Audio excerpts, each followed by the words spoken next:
awal-awal di bulan pertama itu kan cuma take away gitu kan, itu turun banget awal-awalnya. Kalau dari saya ya harus inovasi aja sih.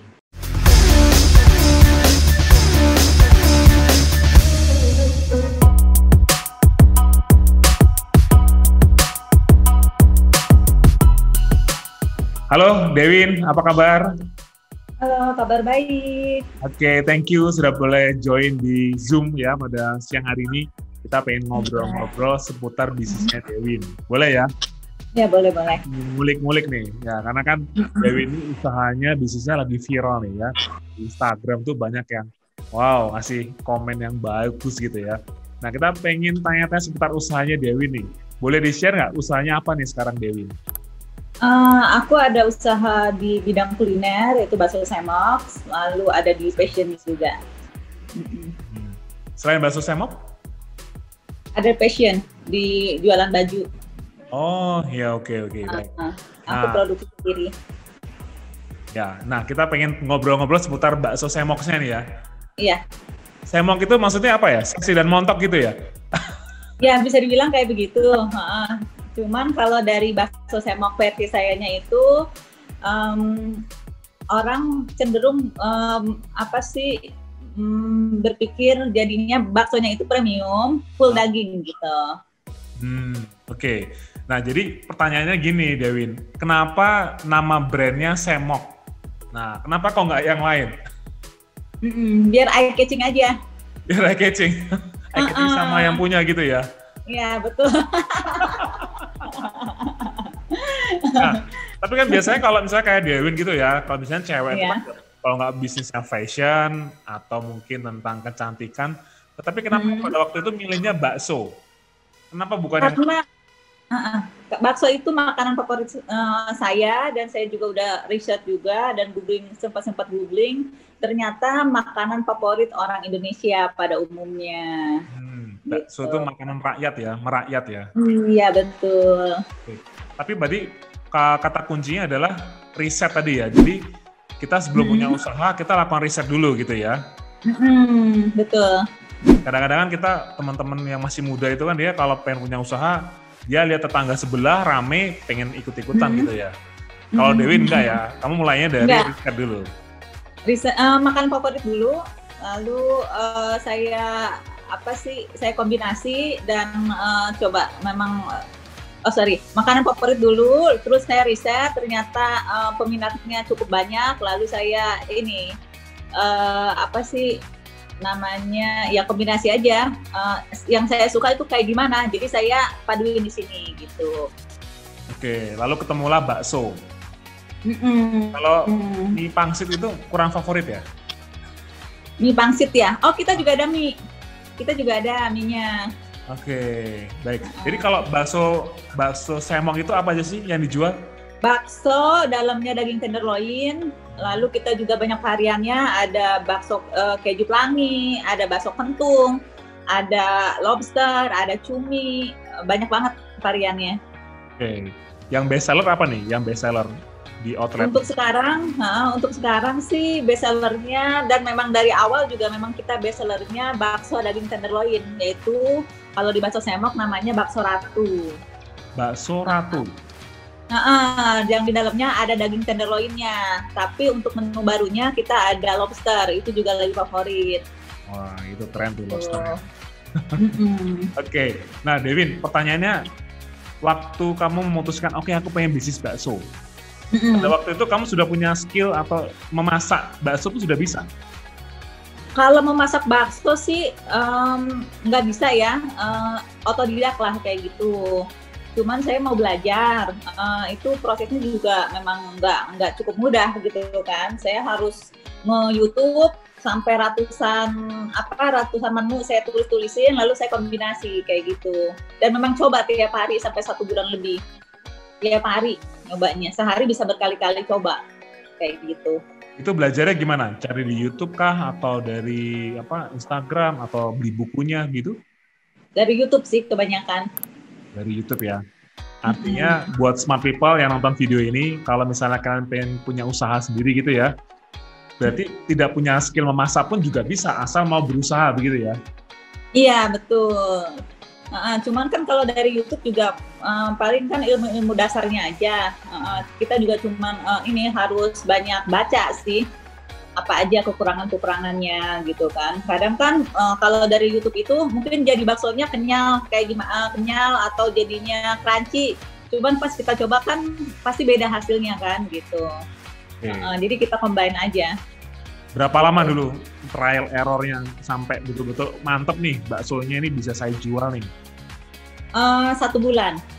1 bulan? Wah cepet loh. 1 bulan cepet loh. Ya. Cepet loh. Cuma saya tiap hari itu nge-YouTube bisa sampai puluhan kali YouTube. Jadi dari malam sampai pagi nge-YouTube gitu. Terus saya tulis-tulisin gitu kan. Terus besokannya saya ini baru di-try kayak gitu. Ya. Itu gini nggak sih, misalnya udah ketemu resep bakso yang enak gitu, kamu kasih ke teman nggak sih, cobain dong gitu, kasih komen gitu, seperti itu nggak? Kalau saya sih pede orangnya ya, karena dari awal juga memang rukonya itu udah ada gitu kan, rukonya udah ada, terus saya pikir, aduh mau nggak jadi mau gimana, saya memang harus jualan gitu kan, soalnya kan sewa ruko kan terus lanjut kan, dan memang sewa rukonya juga nggak murah gitu loh. Yang saya pikirin gimana ini ruko ya harus cepet-cepet balik modal gitu. Ya, jadi setelah dapat resepnya, karena tadi sudah punya ruko, lalu mau mulai usaha gitu ya? Cuman sih ada beberapa sih dari keluarga, sama saya juga ada memang dari toko baju juga banyak karyawan kan. Saya suruh cobain, nih saya mau buka bakso, ini enak apa enggak sih? Sempet kayak gitu, cuma karyawan aja sih, belum ke teman-teman gitu. Kalau karyawan ditanya gitu pasti jujur, enak pasti ya? Enak ya, soalnya gratis ya. Dia nggak berani bilang nggak enak pasti. Dulu masih ingat nggak? Mulai tahun berapa berarti baksonya bukanya? Bakso Semongke dulu 2018. Bukanya tahun 2018. Masih ingat nggak Dewi dulu modalnya berapa? Iya. Pertama kali buka kemarin. Modalnya itu cukup minim sih kalau menurut saya kan, karena kan sewa rukonya juga udah langsung 2 tahun kan. Kurang lebih 400-an sih. Berapa angkanya? Itu 400 juta. Modal awalnya 4 juta di luar dari sewa ruko ya? Iya, udah termasuk sewa ruko. Oke, boleh di-share nggak 400 juta itu untuk apa aja yang dibelikan, Dewi? Waktu itu sewa ruko 200. Terus lalu ada meja juga cuma sedikit, paling cuma 8 meja ya waktu itu. Lalu untuk beli gerobak,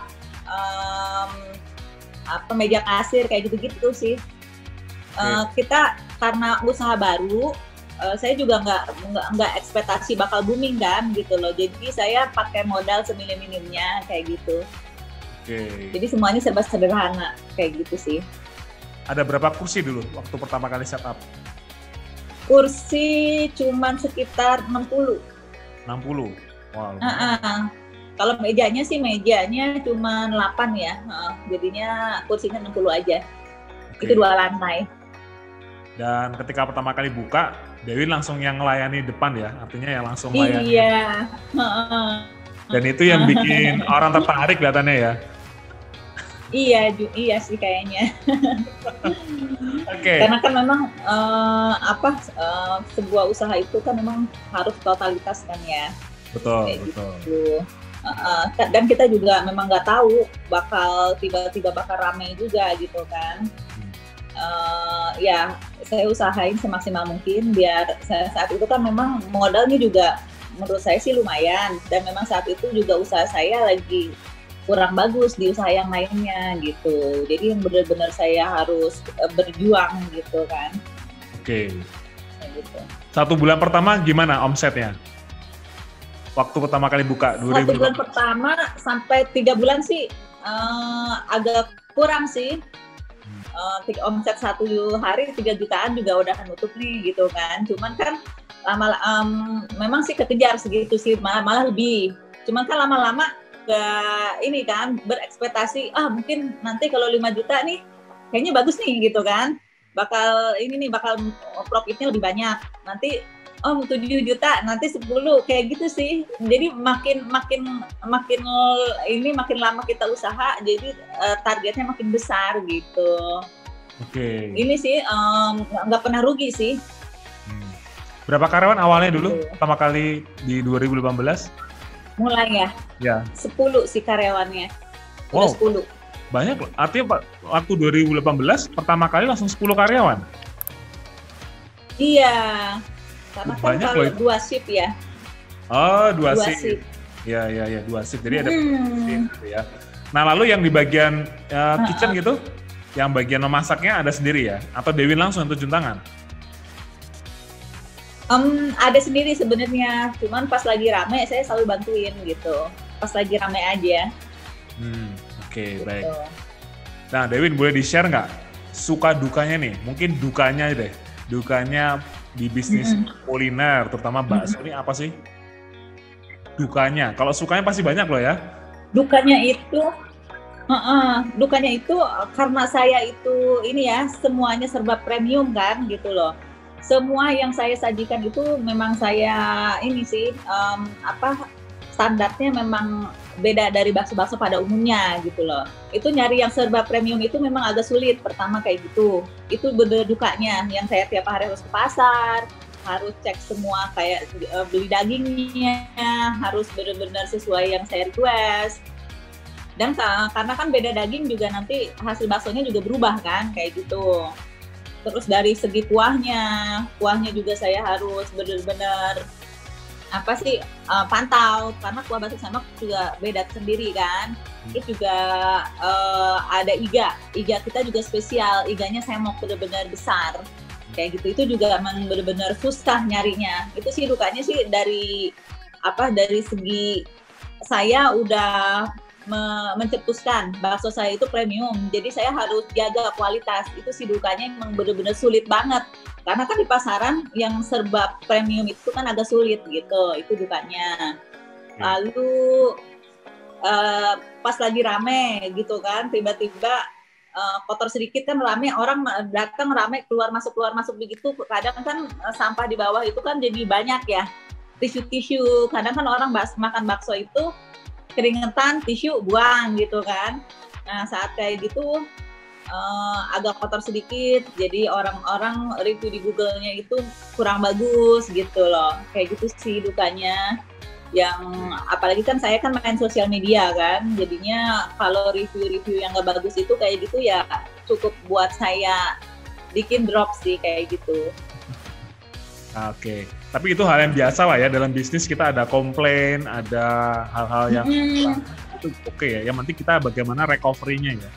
Iya, kalau saya sih selalu ini sih, mungkin orang lain komplain begini, berarti saya harus benahi gitu kan. Saya ini sih open sih, kayak gitu. Jadi membuat kita lebih baik lagi kayak gitu. Ya, oke, baik. Nah, Smart People yang sudah menonton video ini, saya melihat Dewin ini dia punya positioning yang sudah jelas ya. Dia melihat bahwa bakso semok ini selain brandnya yang unik, Dewin ini sudah menempatkan bahwa dia mau menjual yang premium, betul ya? Jadi dengan premium ini dia berbeda dengan bakso-bakso yang lain, ya? Iya, harus beda. Karena kalau bakso pada umumnya kan ya begitu-begitu aja gitu kan. Kalau di bakso semok ya membedakannya benar-benar beda semuanya daripada bakso yang lain gitu. Keren. Nah, Dewin, sekarang sampai dengan hari ini sudah ada berapa outlet bakso semok? Sekarang kita ada 5. Sudah ada 5 outlet? Iya. Baik. Nah, waktu Dewin memutuskan untuk membuka outlet kedua, waktu itu mempertimbangkan apa sih? Kenapa buka di cabang A atau cabang B itu atau di lokasi itu? Apa pertimbangannya? Pertimbangannya sih, pertama sih lokasi memang harus strategis kan ya, karena kan kita juga bukan bakso yang yang biasa-biasa kan gitu loh. Kita juga dari segi harga juga memang harganya lumayan premium ya. Premium gitu. Jadi harus ini juga lokasinya penting. Kayak gitu sih dari lokasi. Okay. Karena kan setiap lokasi juga mempengaruhi kan daya belinya kan kayak gitu. Iya, jadi kalau lokasi itu menentukan omset juga ya? Iya betul, sangat menentukan. Oke, baik. Nah, sampai dengan hari ini boleh di-share nggak outlet mana yang paling ramai, Dewin? Outlet paling ramai saat ini adalah BSD.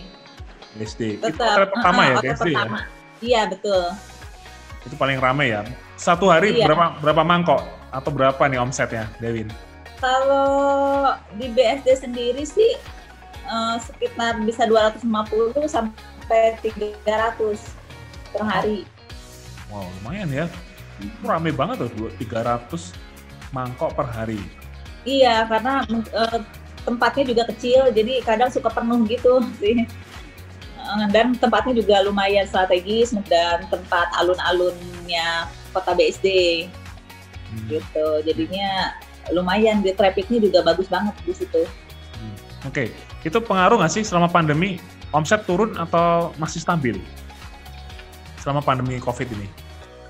Awal-awal sih turun. Awal-awal di bulan pertama itu kan cuma take away gitu kan, itu turun banget awal-awalnya. Cuman pas kesini-sini sih nggak ngaruh sih, biasa aja. Oh ya, kuliner nggak ini ya? Kalau bakso masih oke ya, karena beberapa teman-teman pengusaha kuliner kan mereka ada yang terdampak banget sampai merumahkan karyawannya, sampai tutup outlet. Kalau Dewi enggak ya? Malah justru lebih stabil ya? Enggak sih, malah nambah sih. Malah terakhir ya? Kita pas pandemi ini malah kita buka di Kelapa Gading. Wah, keren. Itu karena mungkin bakso ini makanan rakyat ya. Kelihatannya kalau nggak makan bakso, kelihatannya ada yang kurang ya. Iya, karena apalagi kan makan hujan, bakso ya? Itu dalam kondisi apapun, mau hujan, mau panas, itu masih bisa makan. Mau dalam keadaan lapar atau lagi habis makan juga udah masih bisa makan bakso kan, kayak gitu. Simple banget. Oke, baik. Dewin, boleh dong ngasih tips buat smart people yang nonton video ini, yang mungkin mereka punya usaha kuliner ya, mungkin sekarang lagi berjuang atau mungkin mereka lagi mencari cara nih atau ide-ide baru supaya bisnisnya bisa berkembang. Boleh dong kasih tips atau saran gitu buat teman-teman yang nonton video ini? Kalau buat saya pribadi sih, kalau dari saya ya harus inovasi aja sih. Namanya kita punya misal ya kuliner saya sih udah cukup, misal ya udah cukup enak gitu kan, orang lain udah langganan udah banyak. Cuman kalau berhenti inovasi sih saya merasa ya ini juga kadang ada turunnya gitu kan. Cuman kan pas pandemi kemarin juga sempat turun tuh 1 bulan pertama. Nah cuman kan saya langsung ada inovasi baru. Nah selama pandemi ini saya ada 3 kali inovasi membuat bakso, jadi sehingga penjualan juga langsung naik lagi gitu. Inovasi apa tuh Dewin? Boleh di-share nggak? Inovasi? Pertama yang lagi viral kan bakso lobster ya, nah langsung saya bikin bakso lobster. Lalu saya berpikir, wah ini kayaknya sih cumi, saya juga kan suka cumi kan, kayaknya bagus nih dibikin bakso. Akhirnya saya bikin bakso juga, ini langsung nge-boost juga penjualan dan rame. Lalu terakhir saya bikin bakso kentung. Bakso kentung itu dalamnya iga, dilapisin bakso. Iya, itu juga favorit banget sekarang kayak gitu. Oke, berarti variasi produknya ya. Jadi produknya ditambah lagi ya, atau yang mungkin unik-unik produknya pas jadi bakso tadi ya. Iya, mungkin ada juga mungkin kan ada yang produk yang kurang diminati. Misal saya punya bakso A gitu loh, ternyata produk ini kurang diminati masyarakat, cuman ya nggak masalah, yang penting ada produk baru. Nanti yang produk baru itu diterima atau enggak, ya paling enggak ya nanti kita bisa cabut gitu. Kalau buat saya sih inovasi sama iklannya itu penting banget. Iklan ya, berarti promosi ya? Promosi itu sangat penting. Jadi walaupun kita pandemi omsetnya turun, promosi tetap harus ditingkatkan terus ya? Harus, kalau enggak ya pasti bakal lebih ambles kan gitu. Menurut Dewin apa promosi yang saat ini untuk bisnis kuliner yang paling efektif kira-kira apa nih Dewin? Ini sih kita kolaborasi sama YouTuber kalau menurut saya sih kayak gitu. Karena saya udah berapa kali bikin promo-promo di Instagram, misal diskon kayak gitu kan, atau ya sejenis-jenis kayak gitu sih, yang diskon-diskon atau mengurangi harga gitu kayaknya kurang efektif. Cuman saya juga perlu yang begitu sih, cuman buat menarik di Instagram, ada diskon gitu kan, paket keluarga nanti jadi free teh manis gitu kan. atau nanti ada bikin buat paket couple kayak gitu. Pembelinya sih agak nggak gitu banyak, cuman buat menarik aja gitu loh, kayak gitu. Oke, jadi buat pertama sih ya memang YouTuber sih ini penting banget. Ya, jadi mengundang beberapa YouTuber untuk diundang makan gitu ya, sharing tentang produknya gitu ya. Nah, jadi kan beberapa orang kan berpikir bahwa, waduh, lagi pandemi, bisnisnya lagi turun, ya udahlah promosinya kita turunkan. Tapi itu kebalik ya. Jadi ketika kita pandemi, justru saatnya sekarang ini kita promosi. Tapi promosinya kira-kira ada limitnya nggak? Atau budget berapa begitu atau gimana menurut Dewi? Kalau saya sih promosi itu pasti di satu minggu satu atau dua kali sih pasti saya ada promosi. Ada limitnya juga. Cuman kalau pas lagi omset lagi ngedrop banget sih baru limitnya diperbesar gitu. Iya. Oke, baik. Nah, pertanyaan terakhir Dewin. Apa nih mimpi Dewin 5 tahun ke depan? Punya mimpi apa nih? 5 tahun ke depan mimpinya outletnya udah 20 lebih dan itu outlet sendiri semua. Nggak ada rencana franchise? Kalau untuk rencana franchise sih kebetulan yang mau franchise itu di kita udah 100-an orang, udah banyak banget yang mau franchise. Cuman saat ini sih kita belum ke sana karena kita mentingin kualitas. Takutnya nanti di franchise kualitasnya jadi drop. Nah nanti kan semua outlet kan jadi berimbas kayak gitu. Ya. Jadi kalau misalnya ada aku pengen dong dibuka di Kota Medan gitu, bakso semok belum bisa ya berarti ya? Buat saat ini belum bisa. Karena masih bingung juga kan, belum mengerti cara pengiriman dan lain-lainnya juga kayak gitu. Ya, kalau franchise sih sistem kita harus kuat ya. Kalau nggak kuat nanti akhirnya tutup, nanti merusak brand kita. Betul. Oke, Dewin, thank you sudah berbagi buat kita semua. Thank you ilmu-ilmunya. Sukses selalu ya Dewin. Terima kasih juga udah sharing-sharing. Oke, baik. Thank you Dewin. Terima kasih. Bye.